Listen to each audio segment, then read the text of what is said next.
अब देखिए मामला था क्या, आईआर में कभी दो बातें नहीं होती।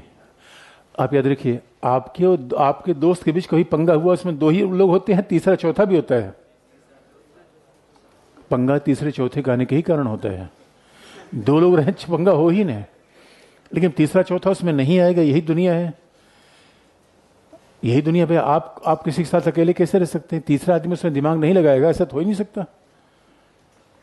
राम राज्य में तुम रह नहीं रहे, ये भौतिक दुनिया है। अब जरा सोच के देखिए, ये कोरिया था जिसको जापानियों ने पीट दिया था। कोरिया था कौन? और जापान सेकेंड वर्ल्ड वॉर के बाद जापान धंधना कर आगे बढ़ा कोरिया को, इसलिए जापान कहाँ है? जापान, ये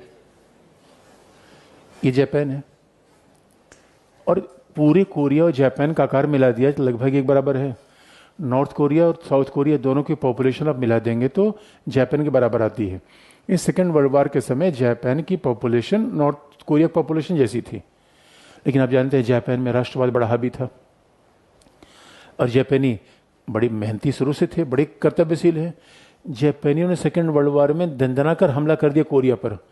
आज भी कोरिया के लोग ये कहते हैं तुम हमें मुआवजा दो।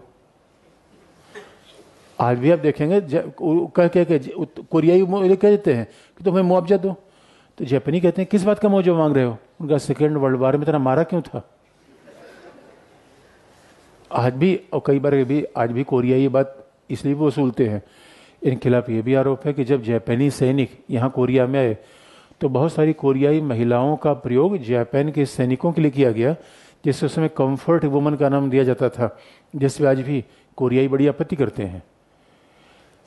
इतिहास जापान का ऐसा है, याद रखिए, जापान जब बदलता है अपनी पॉलिसी तो मामला चीन तक नहीं, मामला कोरिया तक नहीं, मामला यहां तक भी जाता है। जापान इसको भी पीटा है। अगल बगल आप देख लीजिए, देखने में छोटन लगे। आप याद रखिए, जापान में जब राष्ट्रवादी नीतियां बढ़ती है तो हलचल चीन तक जाती है। इसे शिंजो आबे जब राष्ट्रवादी नीतियां बढ़ा रहे थे, शिंजो आबे प्रधानमंत्री हुए तो वो सेकेंड वर्ल्ड वॉर के वॉर मेमोरियल तक जाना शुरू किया शिंजो आबे ने। तो चीन ने कहा बताना क्या चाहते हो, मतलब बताना क्या चाहते हो तुम? जापान ने कहा वही जो तुम समझना चाहते हो। एक बात याद रखिए, सेकेंड वर्ल्ड वॉर में अब चीन और कोरिया की हालत क्या देखे। जो अमेरिका पर हमला कर सकता है उसके आप समझ सकते हैं कितने बड़े उसके मंसूबे रहे होंगे। जो अमेरिका भी धो धा सकता है। और एक खास बात है, लेकिन हमारी खास बात थी, हमारी जापान शुरू से दोस्ती थी। आज़ाद हिंद फौज के लिए हम कहाँ गए थे? जापानी हमेशा हमारे साथ थे। बुद्धिज्म का रिलेशन के साथ था ही, यदि केवल बुद्धिज्म का ही मामला नहीं था तो हमारी जापानीज कोई लड़ाई नहीं थी। और चीनियों को धोया जापानियों ने, फिर कोरिया को धो दिया बिल्कुल जापान ने। लेकिन जब परमाणु बम गिराया गया जापान पे, जापान ने कहा भाई अब हम शांति का संदेश फैलाएंगे। जापान पे जैसे इसे कहा भी गया, शांति के लिए कई बार युद्ध भी जरूरी होता है। अब ये मत सोचिए कि युद्ध ना हो युद्ध। कई लोग कहते हैं नहीं भाई, war is other method for maintaining the piece.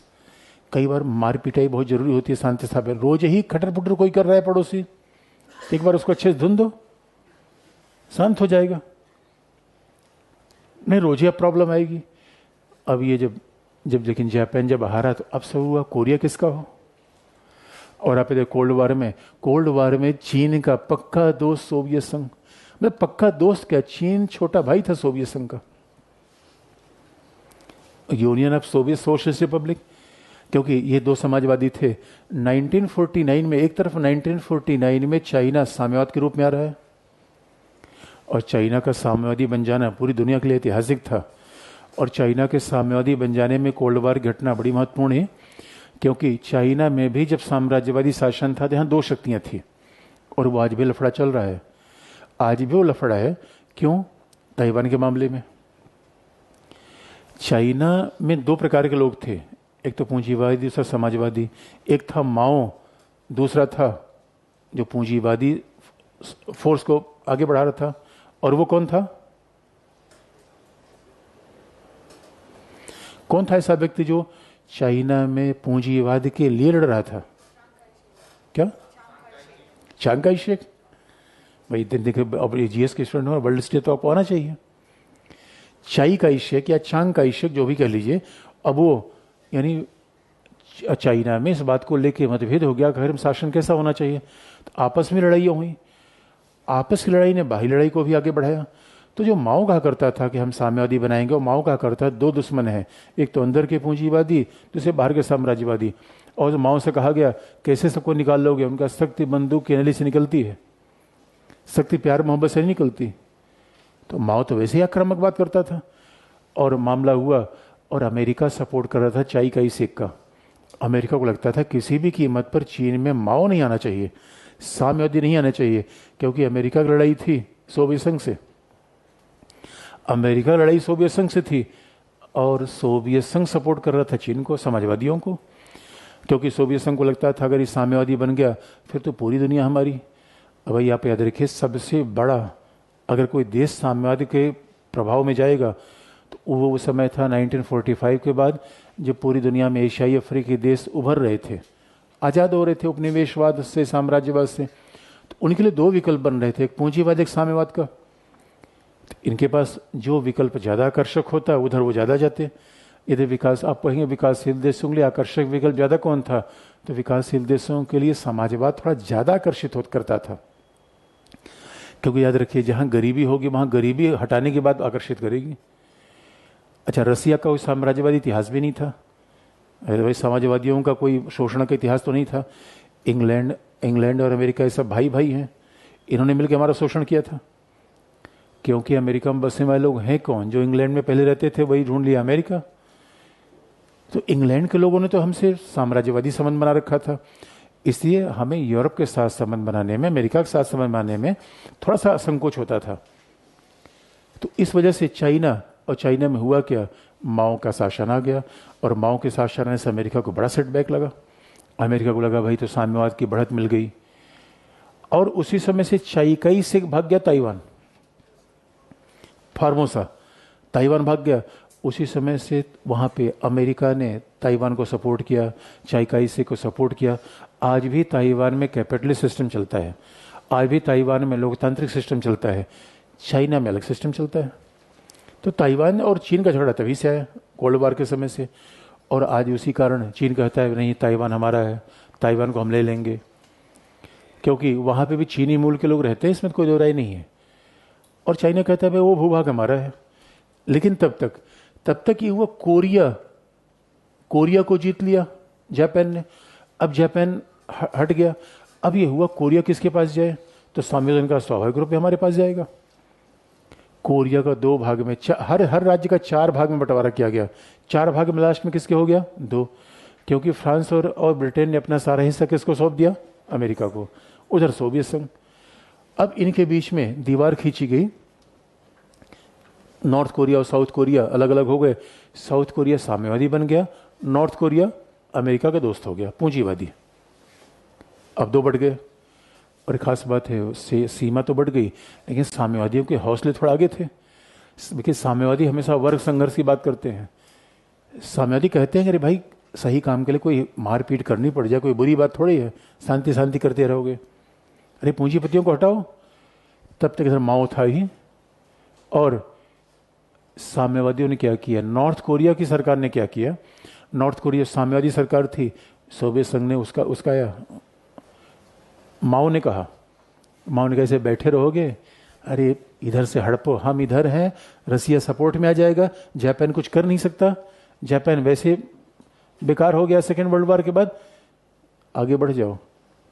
क्योंकि याद रखिए यूरोप में पावर वैक्यूम था, सेकेंड वर्ल्ड वॉर के बाद यूरोप में पावर वैक्यूम हो गया, क्योंकि इंग्लैंड जीत के हार गया, फ्रांस जीत के हार गया, जर्मनी हार के हारी गया।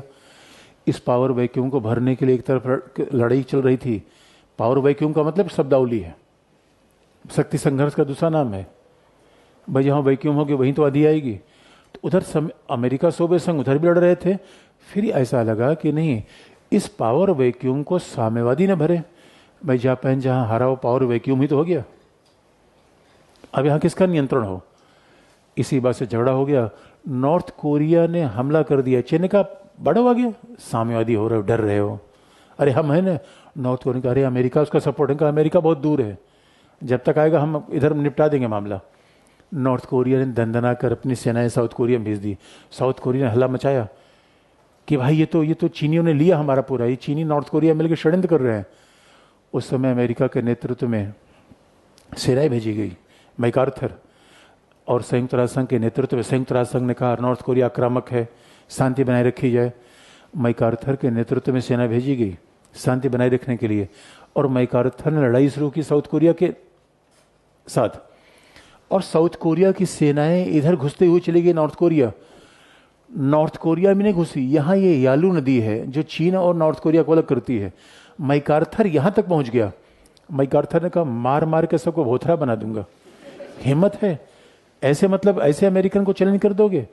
क्योंकि नॉर्थ कोरिया, साउथ कोरिया पर हमला था अमेरिका पे। अरे भाई याद रखिए, हाँ, यूक्रेन का मामला थोड़ा ही है। यूक्रेन तो प्रॉक्सी है। जंगल में तो हाथी लड़ते हैं, घास बर्बाद हो जाती है। लड़ाई घास के बीच थी, हाथियों के बीच में थी। लड़ाई तो सोवियत संघ और अमेरिका के बीच में। कोरिया तो उसका मैदान था एक। कोरिया तो शतरंज का जो बिसात होती है वो था। अच्छा बताइए, जो शतरंज के खेल में, शतरंज खेल में वो जो आपका पेपर होता है, क्या उसको बोलते हैं, कार्ड होता, चेस बोर्ड। चेस बोर्ड का महत्व ज्यादा है, राजा रानी का महत्व ज्यादा है, वजीर और हाथी का महत्व ज्यादा है? वजीर और हाथी का महत्व ज्यादा है ना। ऐसे ही दुनिया चेस बोर्ड जैसी है, उसमें तो वजीर हाथी चलते हैं। और इधर से हाथी चली, दंदना के घर पहुंच गई। जैसे ही यालू नदी तक मैकार्थर पहुंचा, चीन गरजा उधर से। माओ ने कहा खबरदार, इधर नहीं। इधर बढ़ने का प्रयास किया, मधुमक्खी की तरह खा जाएंगे तुमको। मैकार्थर ने कहा सुन माओ, परमाणु बम मार दूंगा। जापान का हाल देखा नहीं, अमेरिका है, लगना मत, परमाणु बम है, तुम्हारे पास ऐसा कोई बम है? चीन ने कहा सुन मैकार्थर, ये जापान नहीं है, ये चाइना है, और चाइना की आबादी इतनी ज़्यादा है, परमाणु बम मारोगे 1/3 आज़ादी जाएगी, तो 2/3 बचेगी, तुमको फिर मधुमक्खी की तरह खाएंगे, छोड़ेंगे नहीं हम। माओ बड़ा आक्रामक था, चीन डर गया। मैकार्थर ने तुरंत फोन किया अपनी सरकार को, सर हमें कुछ दो। अमेरिकी सरकार ने कहा क्या दो?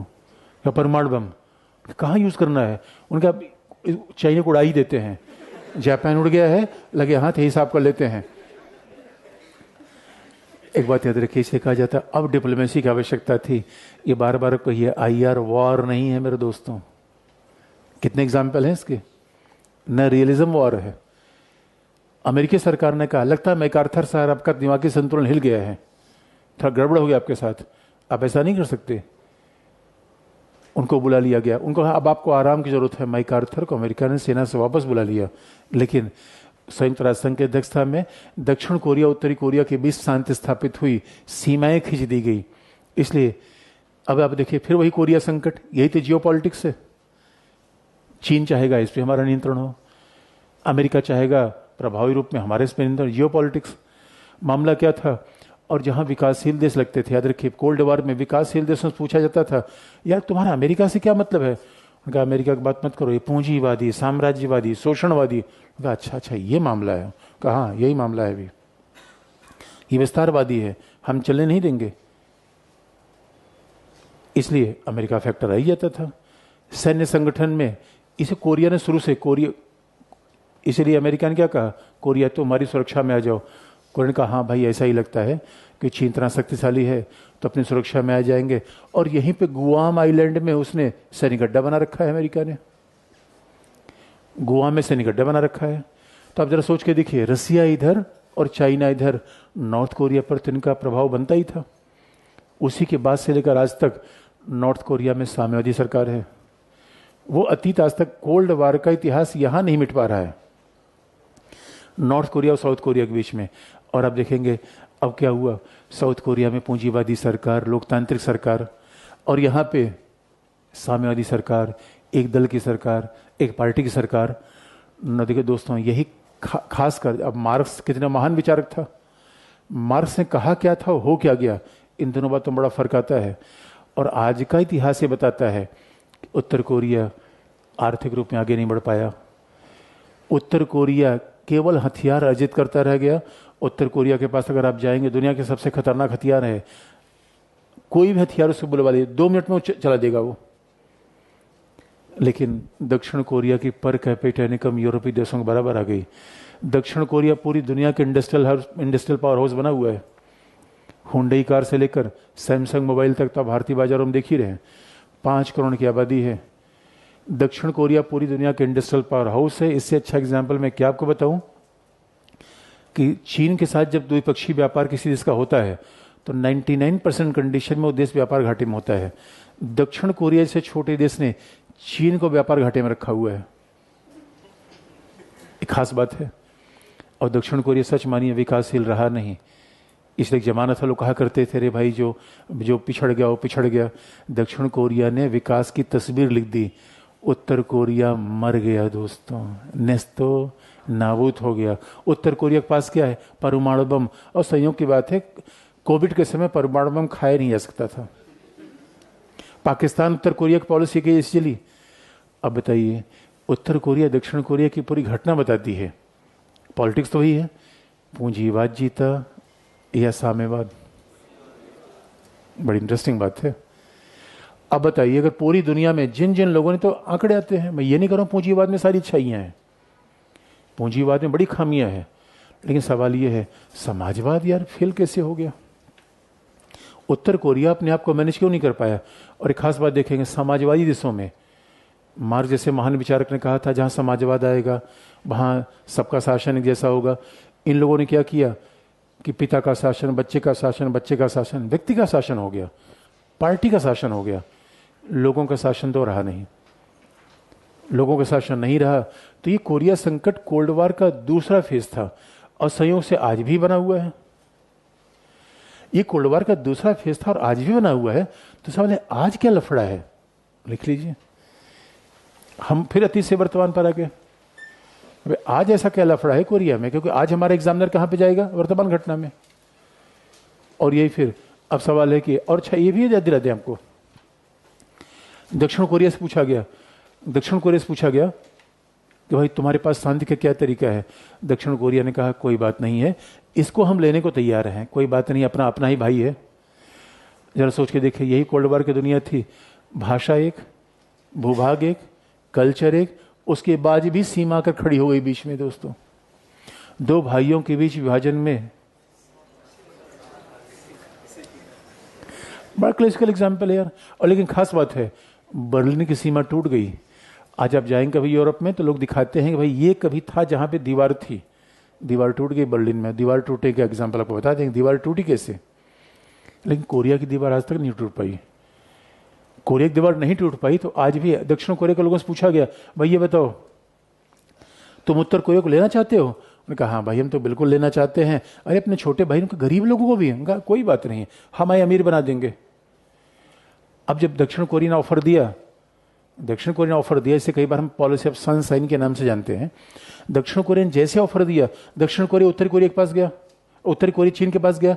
उनका भाई ये कह रहा है कि हम ले लेंगे, मिल जाए। चीन खबरदार,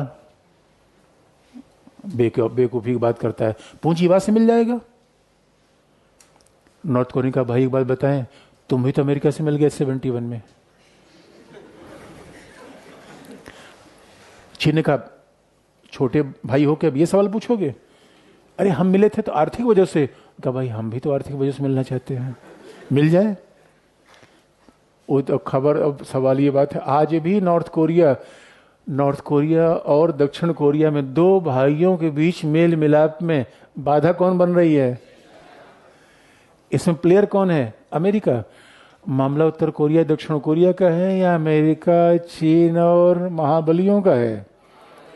एक बात याद रखिए, दो छोटे भाई गांव में, उनको अलग करने में महाबलियों की बड़ी भूमिका रही। यही तो इंटरनेशनल पॉलिटिक्स है। आज भी नहीं मिलने दे रहा है। क्योंकि आप याद रखिए, चीन से पूछा कि भाई क्या प्रॉब्लम है? चीन कहता है ये पूंजीवादी ताकतें हैं। और इसीलिए नॉर्थ कोरिया को कही चीन, नॉर्थ कोरिया से अब चीन क्या कहेगा? जो चीन कहेगा उसी का माउथ पीस नॉर्थ कोरिया है। चीन उसको समझाता है ये बोलना है, नॉर्थ कोरिया का भाई अब किसको गाली देना है बता देना। तो एक महीने में और एक मिसाइल छोड़ेगा, उसके बाद 2 गाली देगा। तो चीन से पूछता भाई चीन अब क्या करना है? कभी शांत रहना है। एक बात याद रखिए, नॉर्थ कोरिया तो इतना आक्रामक कई बार हो जाता है नॉर्थ कोरिया के दस्तून चीन, तुम यहां से अपना परमाणु, ये जो अपना सैनिक अड्डा गुआम हटाओ यहां से। नॉर्थ कोरिया का तुम्हें क्या प्रॉब्लम है? क्या प्रॉब्लम नहीं है। हमें कहते हो परमाणु हथियार मत लो, परमाणु हथियार मत लो, और हमारे बगल में परमाणु हथियार तैनात कर रखा है, यहां से लेकर अपना टीम टमाड़ा हटो। अमेरिका ने भाई तू बताएगा हमें कहाँ हटना है, कहीं नहीं जाना है। नॉर्थ कोरिया का बिल्कुल बताऊंगा नहीं, और तुम्हारे दोस्तों के ऊपर मिसाइल में छोड़ सकता हूं, ये दोनों है मेरे जद में। अब एक खास बात है, दक्षिण कोरिया और जापान की सुरक्षा की जिम्मेदारी किसकी है? अमेरिका की। इसलिए अगर जापान इनको, नॉर्थ कोरियन को धमकी दे रहा है, किसके इशारे पर? चीन के। इनको बचाने कौन आएगा? कौन बचाने आएगा? अमेरिका। इसका मतलब है कभी भी उत्तर कोरिया दक्षिण कोरिया के बीच जंग होगी तो अंतिम जंग किसके बीच हो जाएगी? अमेरिका। और इसे दोस्तों, गांव में खेल तो प्रधान के चुनाव का है, बाकी से कोई पन्नी पी रहा है, कोई इधर उधर दौड़ रहा है। यही पॉलिटिक्स है।